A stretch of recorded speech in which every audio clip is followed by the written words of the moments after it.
সেদিন চলে গিয়েছিলাম নাকতলা শ্রীগুরু আশ্রমে আমাদের বাবা গুরুদেবের কাছে পুজো দিতে। যে কোনো শুভ কাজ করার আগে আমরা এখানে একবার করে আসি বাবার আশীর্বাদ নিতে।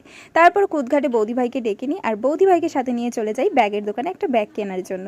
তারপর সেখান থেকে চলে আসি তত্ত্বের কিছু জিনিসপত্র কেনাকাটি করতে। আর কি কি নিয়েছি না নিয়েছি সবটাই তো তোমাদের সাথে লং ভ্লগে অনেকদিন আগেই শেয়ার করে দিয়েছি, কিন্তু এই ছোট্ট মিনি ব্লগটা তোমাদের সাথে শেয়ার করতে একটু লেট হয়ে গেল। আর এই তত্ত্বের জিনিসগুলো কিনতে যাওয়ার সময় আমরা না প্রচুর মজা করেছিলাম, আর সেগুলো হয়তো তোমরা দেখে নিয়েছো এতক্ষণে। আর যাই হোক, চলো এগুলো এখন কেনাকাটি করা কমপ্লিট। এবার চলে যাব, আরও অনেক কিছু কেনাকাটি করার আছে। আর আমাদের না সেদিন মনে হচ্ছিলো আমরা বিয়ের শপিংই হয়তো করতে বেরিয়েছি, মনেই হচ্ছিল না যে সামনে আশীর্বাদের জিনিসপত্র কিনছি। যাই হোক, বিয়ের কেনার জিনিসপত্র কিনতে গেলে তো আরও অনেক কিছু কেনার থাকে। তারপর চলে আসি একটা স্ন্যাক্সের দোকানে, সেখান থেকে কিছু স্ন্যাক্স আইটেম নিয়ে তারপর চলে যাই একটা কোল্ড ড্রিঙ্কসের দোকানে, সেখান থেকে একটু কোল্ড ড্রিঙ্কস খেয়ে তারপর বৌদি ভাইকে টাটা বাই বাই করে বাড়ির পথে রওনা দিই। তো চলো দেখা হবে নতুন একটা শর্টসে, ততক্ষণের জন্য সবাই খুব ভালো থেকো।